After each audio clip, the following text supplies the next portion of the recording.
Welcome to Women in the Middle Entrepreneurs, the podcast that gives you an unfiltered behind-the-scenes look at what it's really like being a woman in the middle who's over 50 and following her entrepreneurial dreams. Grab a superhero cape, girlfriend, because you deserve one. I'm your host, Master Certified Life Coach and Midlife Mentor, Suzy Rosenstein, and I am excited to inspire you with interviews that feature all of this midlife amazingness. Let's go.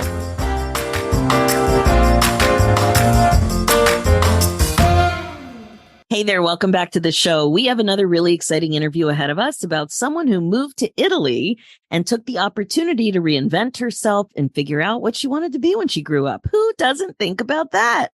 So good. Today you'll be meeting Juli Madacey, a woman in the middle entrepreneur who coaches women over 40 and helps them feel great, look great, and kick midlife in the ass. Welcome to the show, Juli. Thanks so much for joining us today. Thanks, Suzy. I'm really excited to be here. It's going to be fun. It is going to be fun, and I can't stop staring at those earrings. Juli has on the most fantastic earrings today. I can't even really describe them. They're kind of swirly and silver, and I can't get my eyes off of them. I might have to go searching. You may have to tell me where those came from. I don't know. No problem. Some great place in Italy, I'm sure.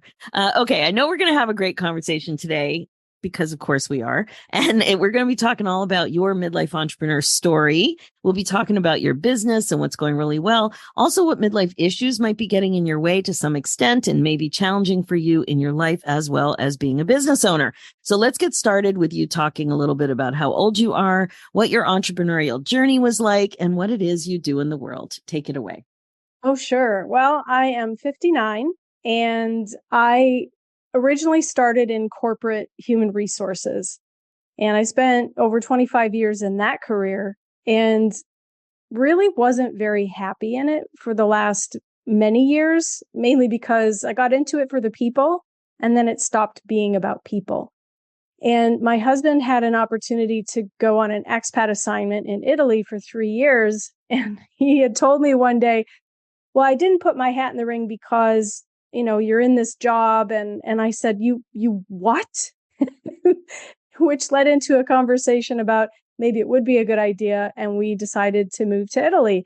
I had already been certified as a holistic health practitioner at that point because I'd been on my own health journey. I had diagnosed an autoimmune condition and some other health issues that I was working with a holistic doctor on. So that got me interested in the idea of health and wellness.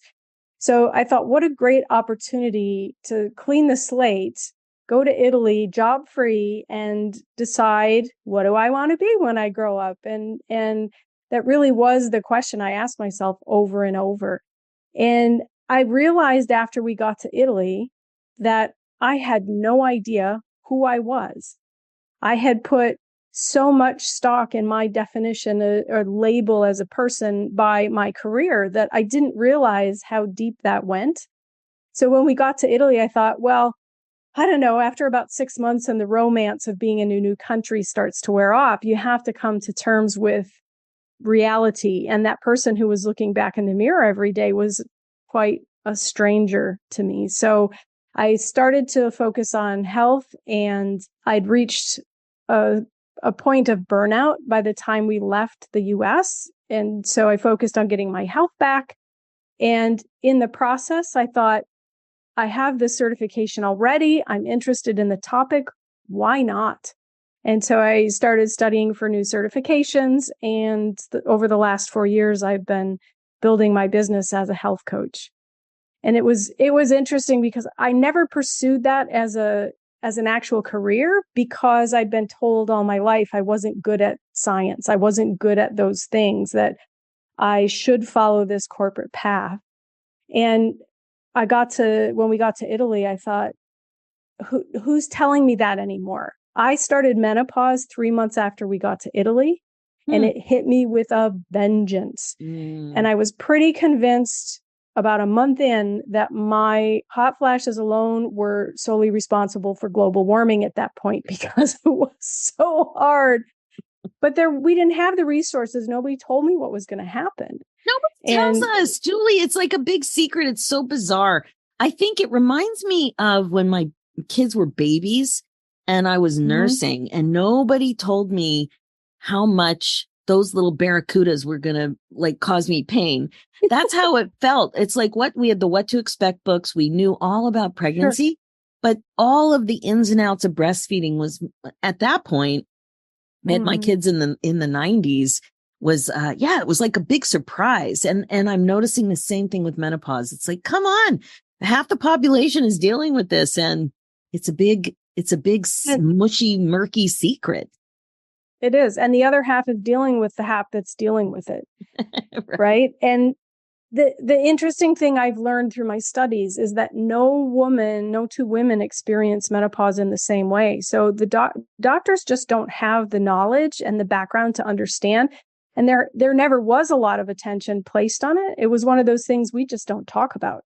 But the symptoms can be so wild that we don't even associate them with menopause. And we end up feeling like we're losing our minds. And there's no one there to talk us down.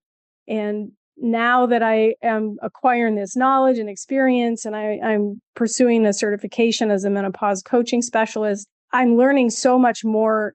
I can't wait to help other women who I don't want to have to go through that the same way. Right. Because so with you, was it really the hot flashes that was the main thing that you noticed?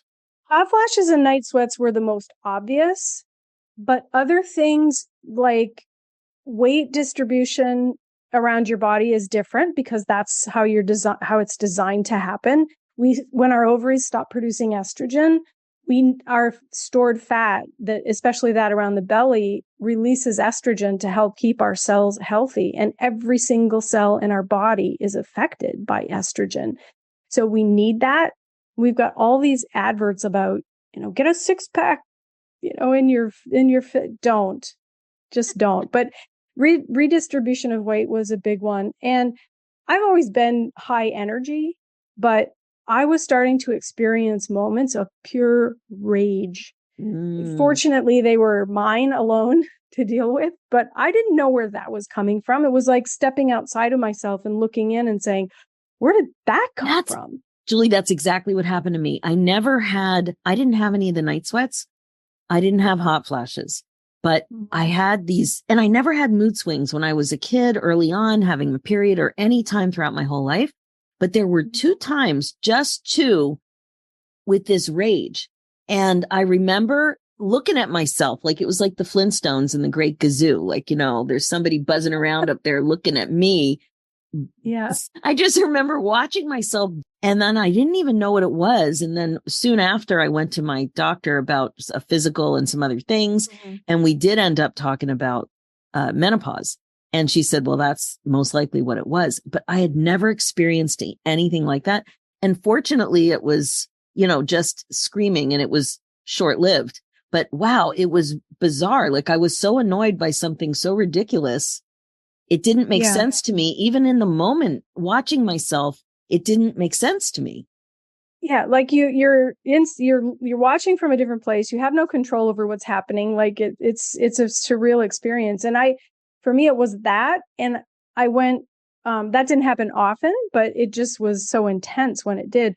The other thing is I was always a pretty emotional person. Like I could get teary at certain commercials or Hallmark cards, right? And that just stopped. And I went from crying really easily to pretty much just not crying and not having a lot of that emotional. I thought you were going to say the opposite. Expression. I thought you were going to say the opposite when you started to explain that. Oh my gosh, that's fascinating. Yeah, but it's different for everybody. Sometimes your hair, the texture of your hair will change. The volume of your hair will change. It may go from curly to straight or straight to curly. The texture and feel of your skin will change. Of course, we get some wrinkles and sags in places maybe we don't want them, but the things that used to work for health and wellness with diet and exercise, maybe they don't work anymore. And we keep trying to get back to that 30-something person who we were. And we have to realize that we need to embrace her, acknowledge her, and let her go so that we can be with the person we are now. And that's a good thing because we have so many years ahead of us. Learning how to navigate this period of life with grace and kind of embrace the changes, or at least be ready to be curious about them instead of afraid of them, Yeah. I think can make the journey a lot smoother. Yeah, that's great. It's so weird. I was going to say funny, but it doesn't feel funny. That weight redistribution thing is bizarre. Like that's another thing where it's just your body looks very different. Your stomach looks really different. Yes. And it's just very interesting to see. The other place I noticed looks really different is the under your arm, like near your armpit, under your arm. And I remember my mom talking about that when she was in her 70s, I think she must have been her 60s when she retired. And she had a very physical job, a physically demanding job as a nurse. And she said when that happened to her arms a few years after she retired, I guess that it was all of the work that it hadn't happened during the early phase of menopause, but certainly it was a weak link and it went right there.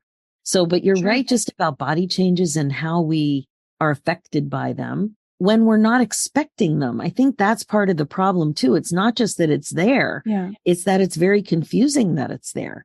Yeah. And the mood swings that happen for different people, they happen differently. And the importance of our lifestyle just is so much more, because it's so much more intense, because we lose muscle mass after age 40. And by losing muscle mass, we can lose bone density, and we can lose the strength and mobility and start having those aches and pains. And before it was just cardio, cardio, cardio, spend time on the elliptical, spend time on the treadmill. And we're finding now that that advice is completely counterproductive. It actually adds more stress to the body. It will cause you to retain more fat and not lose the weight you want to, or if you are losing weight, you're losing muscle. And it's the opposite of what we need to be doing now. But before, there was such a stigma attached to women doing strength training, because we think, oh, I have to pump iron like Arnold. And it's not true. But strength training at this age, this stage of life, is critical for hormones, for strength, mobility, flexibility, balance. We all know about the elderly who have their falls and the likelihood of recovering or not being so badly injured in a fall. Strength training becomes one of those seriously important things. And we don't think about that. We're too busy taking care of everything else. Yep, 100%. I call this kind of thing recognizing that the way we used to run our lives, health, business, everything, it's very different now. And we need like a new midlife operating system. We can't, as you mentioned, we can't keep comparing it to what we weighed when we were 25 or 30, or what our bodies looked like, or what our focus was at the gym or with fitness. We need a completely new midlife operating system. And for some reason, it's a surprise. It's a surprise to many. When you think about everything that's getting thrown at you through advertisement, social media, all of the cultural stuff that we see, there's still that push to look like Twiggy or whoever the stars. I haven't had a TV in over 20 years, so I have no idea who's on, okay, what the actors and actresses are. No, we get the Twiggy reference, right? Because we're the same age. Yeah. Yeah. But there's so much pressure to look like and be like, and all of the news coverage and movies and media coverage, it's always about that ideal body. And when you look at actresses at our age, they can have personal trainers and they can have personal chefs, and that's what they do for their job. So it's easier to do that. When you drive a desk, an hour at the gym isn't going to make up for all of the time that we're sitting down. I'm at a standing desk right now because I can't sit still very well, and I just get so antsy when I'm sitting all for too long. But our bodies have always been designed to move. Like your mom, she had a physical job, right? Mm-hmm. You notice when you stop, we don't stop moving because we get old. We get old because we stop moving. Mm-hmm. And it's really important to remember that. It's good for our brain too, because brain fog and some of those gaps in our thinking, a little bit of forgetfulness, it's a big symptom of menopause, but it's also something that can be attributed to aging generally. And women especially get hit by dementia if they're not keeping themselves healthy and fit. And it's a big worry these days with dementia, Alzheimer's, and other forms of dementia being so prevalent. And I know my dad is in late stages of Alzheimer's, so I have up close and personal experience with that. And it's scary. It's really scary. So changing, like you said, changing that frame of reference, changing how we look at it and being curious and saying, okay, that was then. Now what do I want this to look like and how can I get there? Exactly. Right? Exactly. Now you mentioned your dad.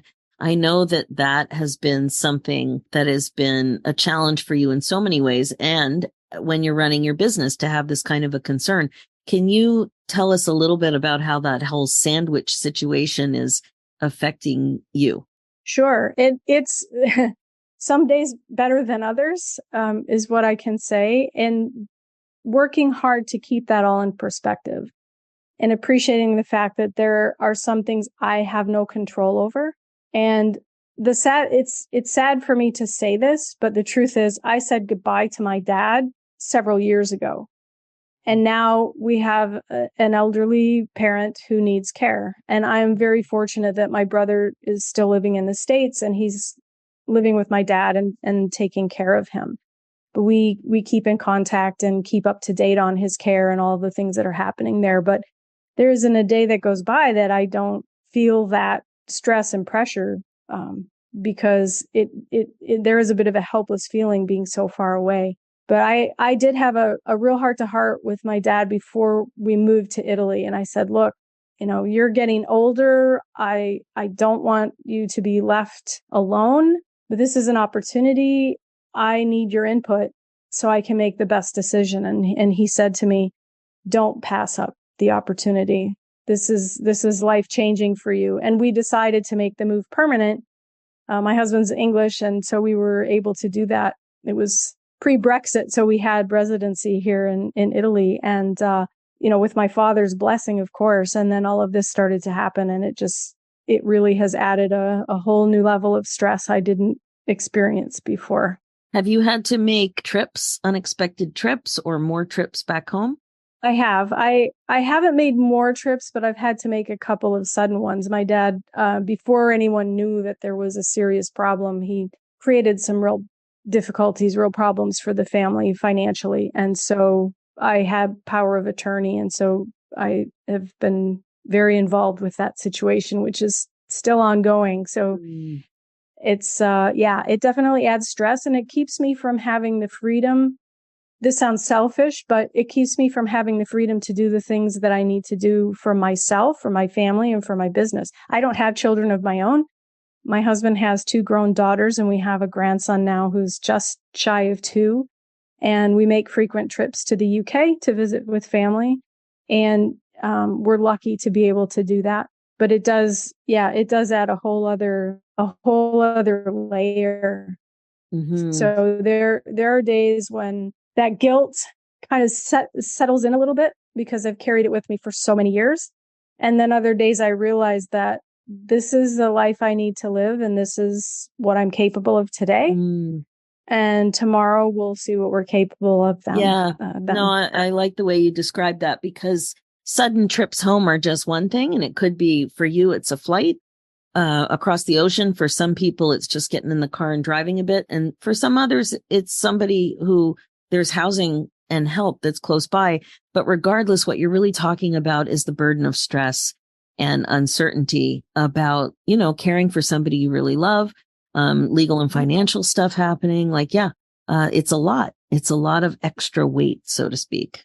It is. And one of the things I think we don't do very well, meaning us in this stage of life, we've spent so much time and energy thinking and looking after everybody else and putting everybody and everything else first that we haven't learned how to do that properly for ourselves. And one of the other certifications I'm working on right now is about sleep, stress management, and recovery, because those are such critical pieces of our health. If we're stressed, we don't sleep well. If we don't sleep well, our body doesn't repair and restore. We can't think clearly. We can't function properly. It takes a toll on our health, makes it impossible to lose weight. It plays with the hunger hormones and makes us want to eat more naturally because it's a survival mechanism. So there's all these things at play. And so many women talk to me and come to me for weight loss, but that excess weight or being underweight, because some women are, that's the symptom of what else is happening. And if we don't start looking at how are we sleeping, how are we managing our stress, that is more dangerous to our health than smoking and many other things that can take a toll on your health. So it's so really much is critical. coming. Yeah, so much is coming out these days about sleep. And sleep, the irony is it is a real issue for women at this time of life. And it's not only because some people can't get to sleep, some people can't stay asleep, some people just don't want to go to sleep. They're just excited to have time to themselves. So another thing that you mentioned is some of the stress that comes up with managing all parts of a business as an entrepreneur and wearing all hats. Now, of course, that doesn't have to happen forever, but most of us are either in a time where that's happened, or we're trying to get out of that phase, or we're early on and we're still working on that phase. So you mentioned it could bring up a little bit of insecurity and lack of experience, self-doubt. What's that kind of thing been like for you? Because I personally find having to make decisions all the time can be stressful. I notice I'm getting way better at it now, 10 years in, but wow, it is so different coming from corporate where lots of people make decisions with you and for you to now you're making all the decisions.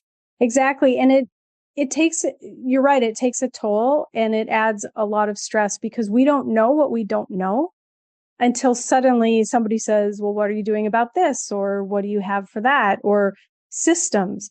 I came from HR, which was very structured, and we had lots of systems, and I always had checklists for everything because a big piece of my job was global immigration. And so you have to cross the T's and dot the I's with that. And I'm in my own business, and all of a sudden this inner clutter monkey, for lack of a better term, is come out. And it's just, no matter how hard I try, the paper monster seems to invade my studio. And I've recently found some really cool systems to use, which is helping a lot. But again, like I never considered myself a tech person, and learning how to create a website and a sales page and connect to payment systems and connect to all of it. And I'm lucky I have software I use for my coaching, which kind of puts everything in one place. And that's really good. How to do social media. I'm still floundering with stories and reels, and I don't know. I want somebody else to do all of that. But when you're in the position where you are the sole hat wearer in your business, it does bring up a lot of those things. And then you think, where do I focus first? What's the most important thing? How am I supposed to know? And of course, then you have all of these people trying to sell you their services and trying to sell you their software and telling you why you need this and you need that, and making those decisions a little bit blind. You spend time doing research, but it's easy to get to the end of the day feeling like, what did I actually do today? Because you're just throwing these pieces around. So yeah, sometimes that gets a bit challenging. Yeah, it really can. And that's one reason that it's so important to be in communities with other entrepreneurs, Yes. And to have support, because it's a lot. It's a lot. And the deeper you get into being an entrepreneur, the more you see that entrepreneurs really do think a little differently. Mm-hmm. And it's really nice to have other people who are thinking in that way to be able to talk to about all kinds of things. Definitely. Sure. And I've been in some networking groups this year finally that has really catapulted me forward in that respect, because now I have people to ask questions. Exactly. That's so good.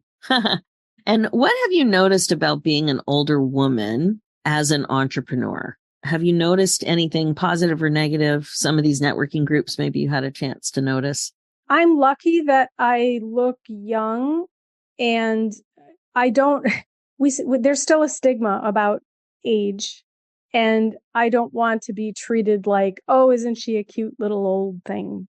And when I'm 80, if somebody ever does that to me, I'll probably bite their hand. I just no. And I'm 5 foot nothing. And so it's in a world of people who always seem like everyone's taller than I am besides. It has been interesting. I think when people think I'm younger, they're like, yeah, let's help you get on your way. And they find out my age. And then it's like, oh, can I ask you about this? And can I ask you about, maybe you can help me?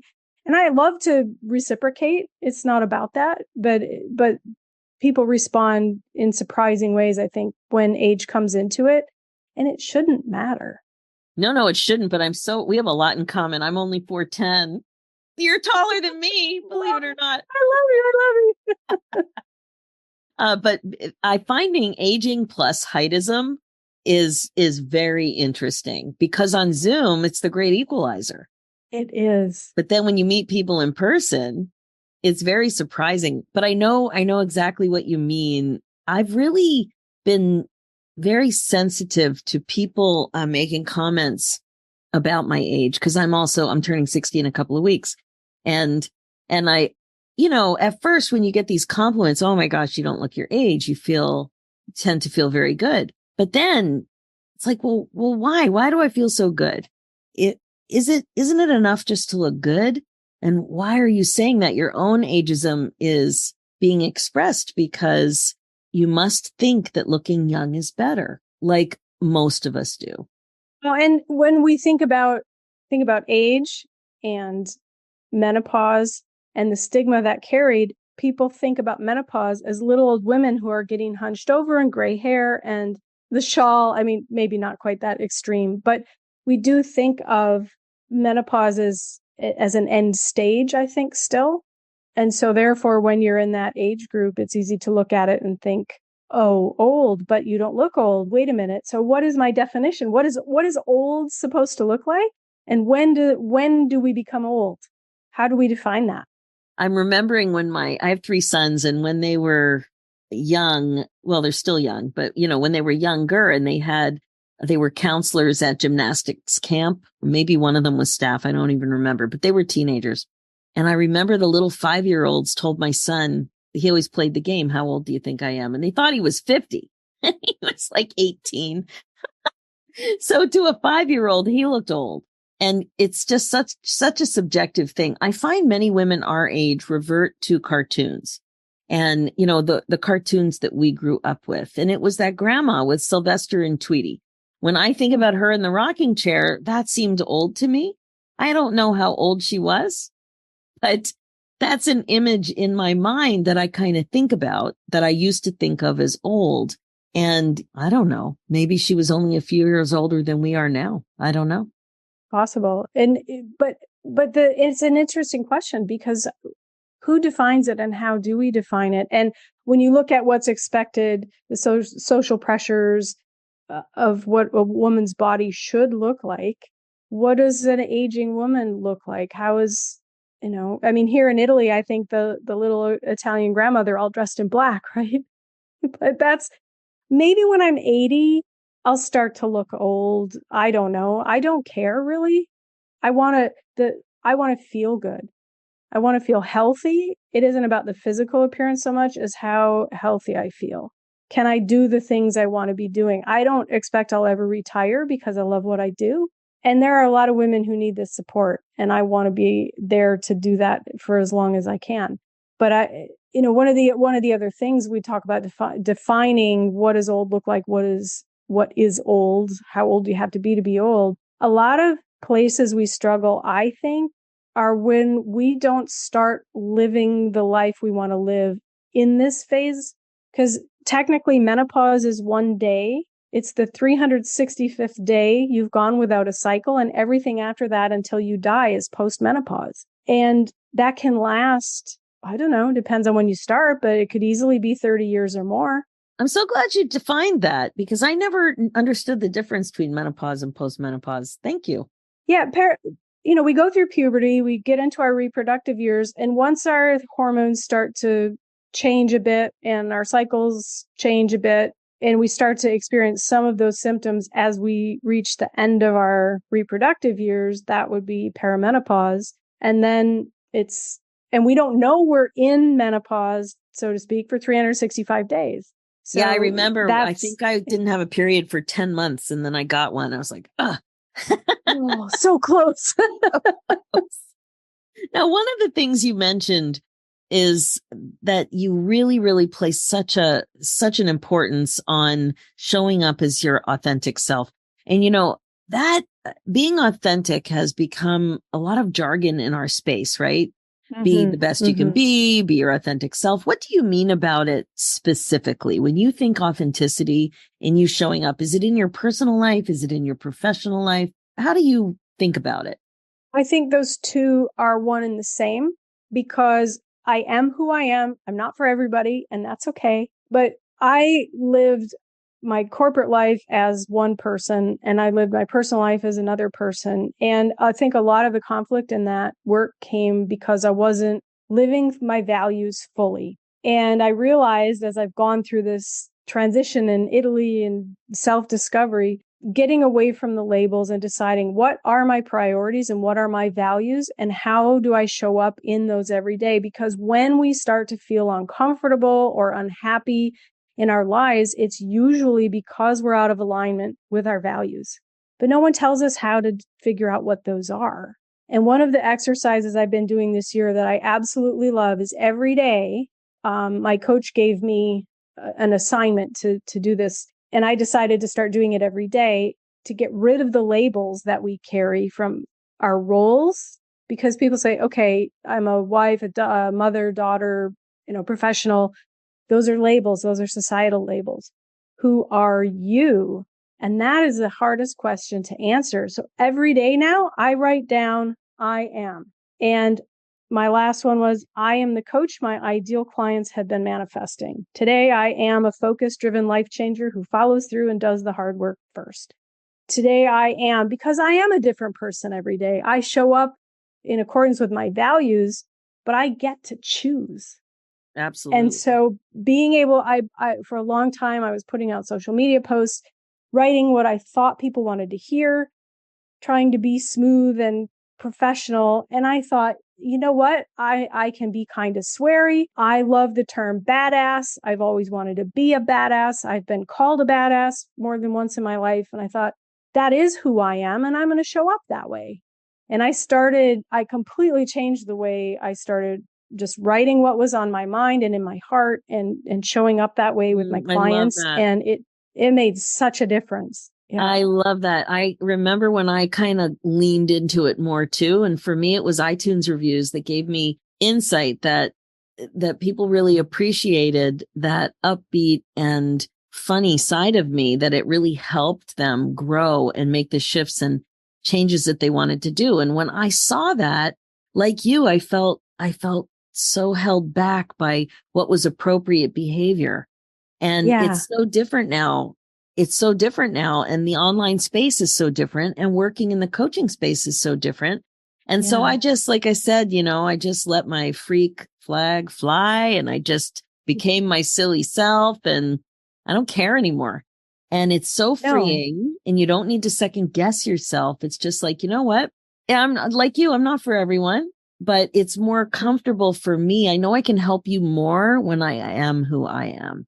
And I'm just relaxed into it. Yes. So good. Okay. So how can people best get a hold of you? You can find me on my website, which is evexiahealth.com. And if you're curious, Evexia is a Greek word that means well-being. Can you spell that? Evexia. Excellent. So Evexia Health. Yep. And I'm on Facebook. I'm on Instagram. And I would love to hear from people. And I do offer a complimentary call for anyone who's interested in figuring out what they need, what they want. And it's not a sales call. It's just to get to know somebody and maybe give them some pointers to see what they need and if I'm the right person to help them. So we do that. Amazing. I love that you're in Italy too. That is just so fun. I'm just really appreciating how you shared what that was like, that conversation with your dad, because that to me is a very real intersection of midlife, business, leaning into the life that you really want, allowing yourself to be happy. It was such a powerful example of that. So thank you so much for being authentic and for sharing that and for just taking the time of your day and sharing everything. It was really great to get to know you. Thank you very much. It's been great. All right, that's it for now. If you're listening and loving what you hear, please like and subscribe. Reviews are great too and much appreciated. And if you're a woman in the middle who's 50 or over and an entrepreneur and would also like to come on the show, please go to www.midlifeinterviews.com and fill out an application. We'd love to have you on to share your story. Thanks so much for listening. It's never too late for you to put yourself on your agenda. I'm Suzy Rosenstein, and I'll talk to you again soon. Now, real quick before we say goodbye, if you are connecting with this show, I'd love to invite you to a happiness breakthrough coaching session. It's my laser-focused coaching call that will help you get clear about what's getting in your way as a woman in the middle entrepreneur and confident about your next steps to more happiness in your next chapter. Head over to www.nextchapterbreakthrough.com. Talk to you soon.